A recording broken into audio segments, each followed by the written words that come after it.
Well, welcome everybody to another episode in our series we're calling In the Game, where we kind of interview different coach perspectives and different people from around the world, including players. For today, we have a special guest coming to us from Colorado, Mr. Marcelo, better known as Chelo Curi.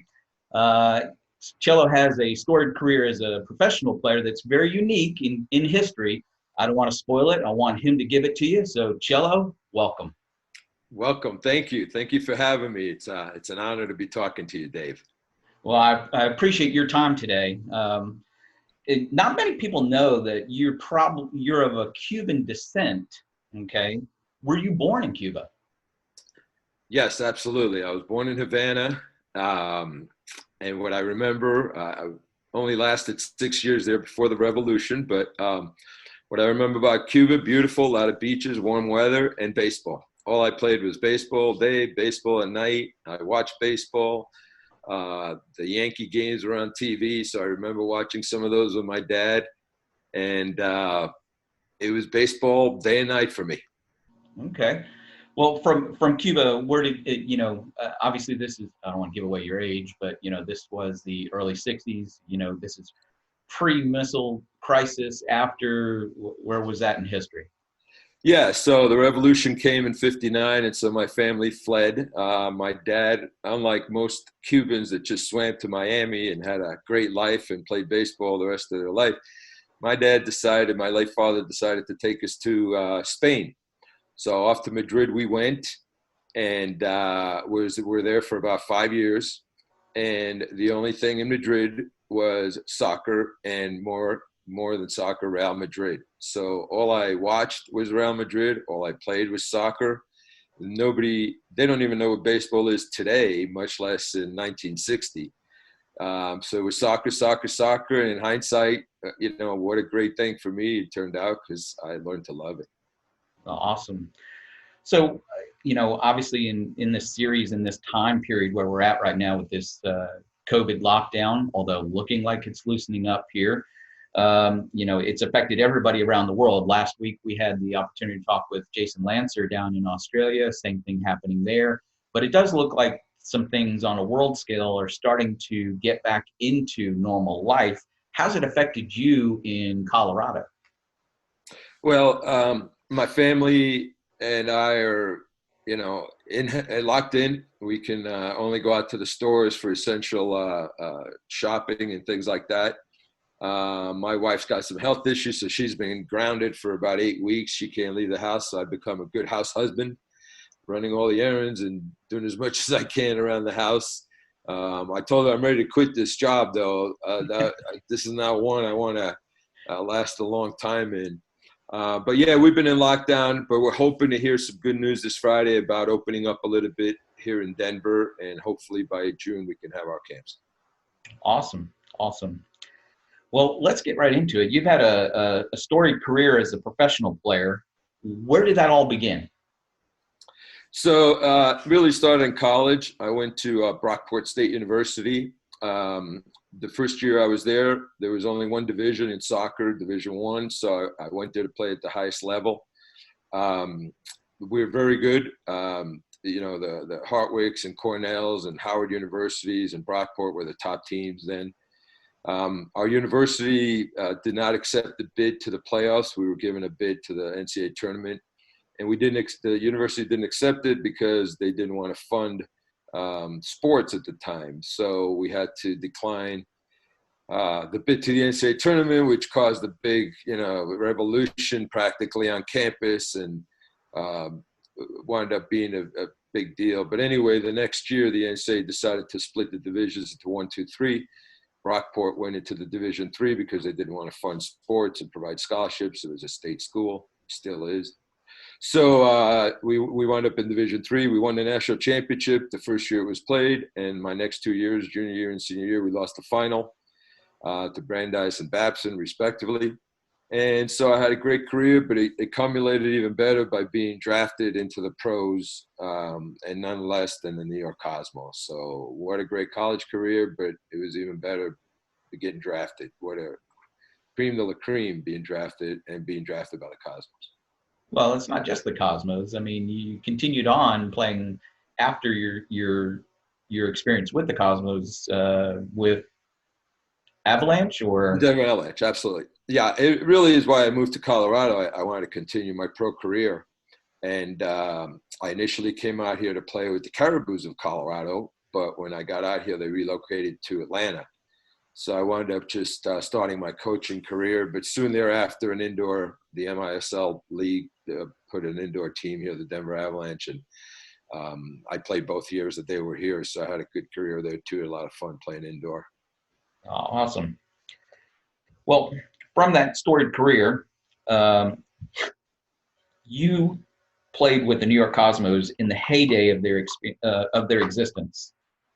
What was it like to be in the United Nations of locker rooms? You hit it right on the nose, my friend. It was the world United Nations. I mean, the first day I walked in, I remember walking in, and Franz Beckenbauer was right behind me. He came to the team late. He was still playing in Germany. He was in the prime of his life. And literally, he joined the Cosmos late. So as I walk in the locker room, I look behind me, and it was Franz Beckenbauer. So my heart stopped. And behind him were about 30 to 40 media personnel. It was unbelievable. They followed him everywhere. But as I walk in the locker room with him behind me, who do I see in front of me but Pele, Giorgio Canaglia? I mean, these people that I had dreamt about and read about all my life. And here they all were in the locker room. And so walking in was a shock, but it was nothing like after games. The after games, it was United Nations. Henry Kissinger, Secretary of State, was there almost all the time. Mick Jagger from the Rolling Stones loved soccer, so he was there almost all the time. Muhammad Ali, the great boxer, he was there all the time. Leroy Neiman, the painter.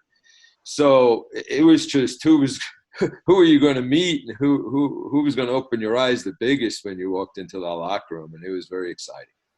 I mean, I'm trying to imagine this in maybe for some of our listeners, they don't understand that, this is the height or the beginning of that ramp that was a steep upward trend of attendance. The Cosmos were outdrawing every sports team in New York, had the most media attention around the world, even more than Real Madrid at that time.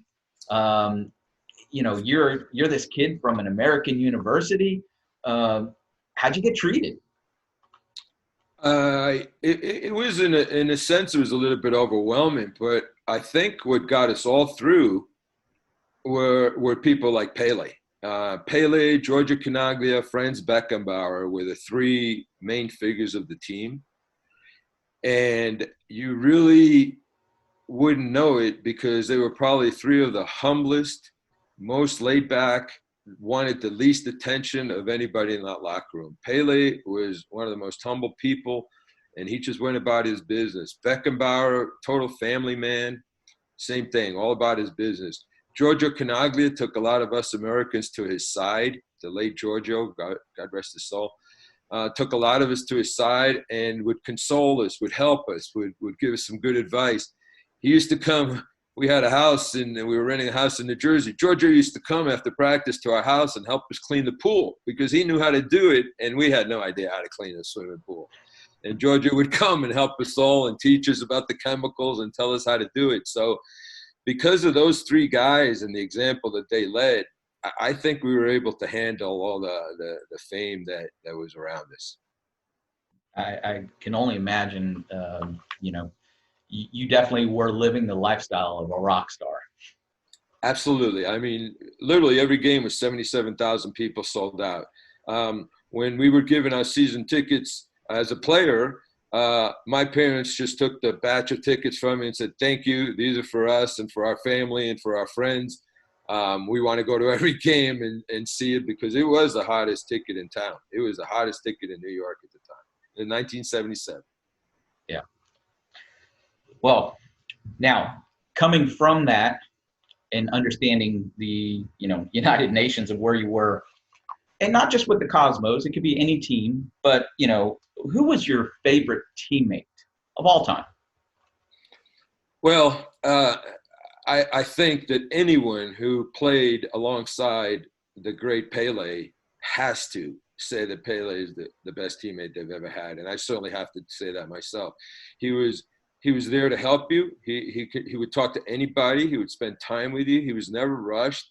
If you wanted him to sign an autograph for you, and he was busy, he would literally turn away and do whatever he wanted because you were his teammate. And he would make the media wait. He would make other people wait to be just a regular teammate, a regular guy. And we loved him. We loved him. He worked hard in training, even though he was a little older by then. Never missed a training. Never missed an exercise at all. And he was there for all of us. If we needed him, he was there. And of course, what a player to play with. Never got a bad pass from him. Well, you had probably one of the greatest teachers in history helping you along the way. So that's probably what led to your success. Oh, absolutely. I learned, coming from college and walking into that locker room was really a cold slap in the face as to how you should act as a professional. And I learned it fast. And you need to be humble because there's always somebody there that's a little bit better. Well, excellent. So what teammate or coach over the years has impacted you the most as a player? I have to go back to my youth coach. It's really where it all began in Garden City, New York. I had a coach named Mr. Tim Kevel. He was a retired Scottish referee. And when I moved to New York from Spain, he took me under his wing. He liked my left foot. I was a left-footed player. I didn't have any friends on the team. I somehow found this team and joined them, but I didn't have a single friend on the team, didn't know anybody's name or anything. But Mr. K, as we call him, took me under his wing and little by little made sure that I was an important part of the team. And he really inspired me to continue. He helped me continue to Brockport. He helped me get to the Cosmos.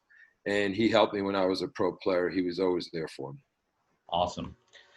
Well, if we take that same approach with the same question, what teammate or coach has impacted you the most over the years now as a coach?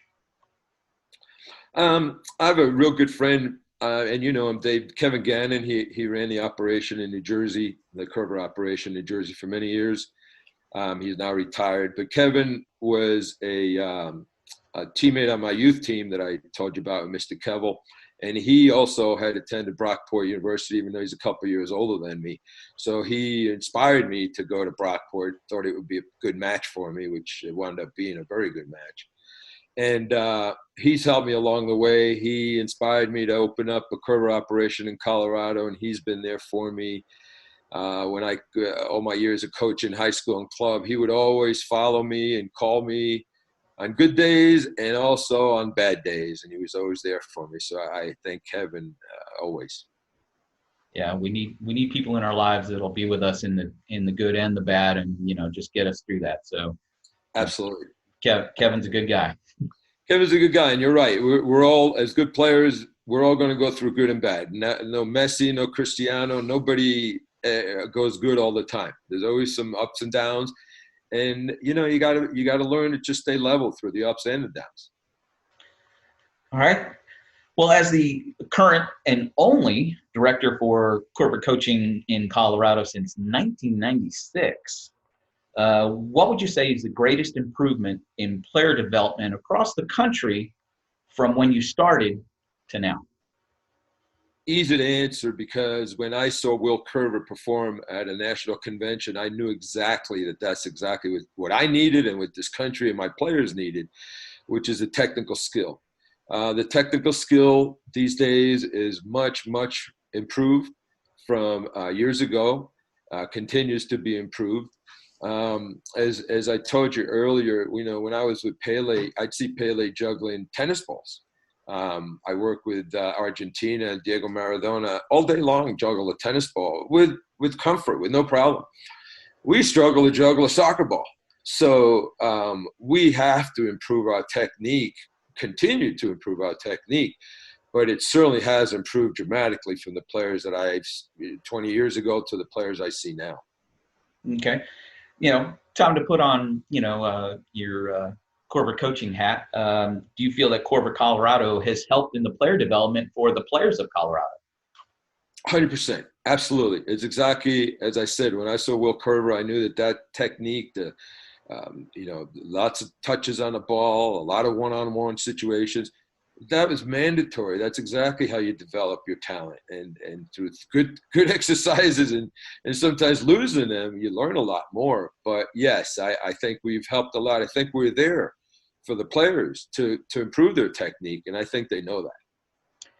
Well, it's one of these things that, being involved in the same organization as yourself, although in a different region, I think we all, and that's even in talking with Jason in Australia previously, there's a common thread that runs throughout Coerver Coaching that I think makes a difference is the people that are in charge, the staff people that are doing, all have a common thread. It's not about a business or about money. It's about every kid that walks through the door and how do we help that one kid. There might be 50 kids there or 100 kids there, but it's really how do we impact that one player and give them, like Coach K, for you, that passion to carry this through the rest of their lives. Absolutely. Absolutely. First of all, we have to train a good staff, which we feel we have a great staff, and they have to inspire those kids. But every single one, our motto is let's get better. And we mean that for every single kid. Now, how much better? Everyone's going to be a little bit different, but we want every single kid to improve several things, not just one thing, several things over the week of camp.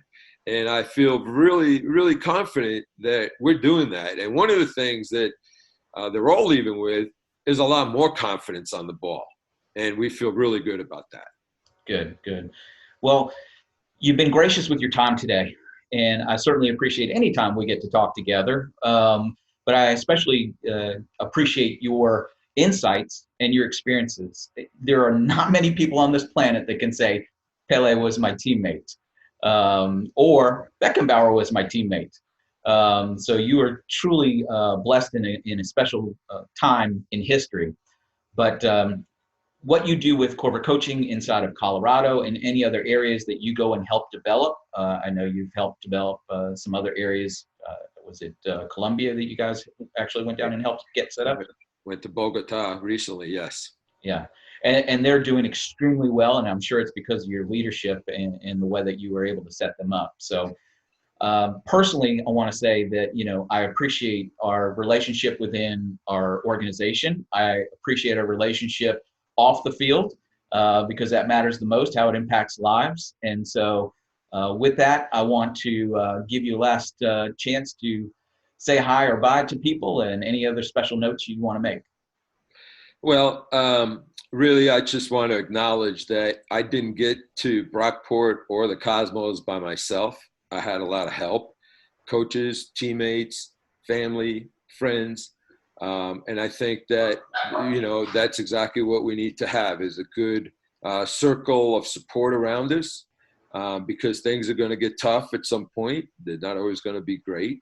And so if you have a good circle of support, you could go there when you need to.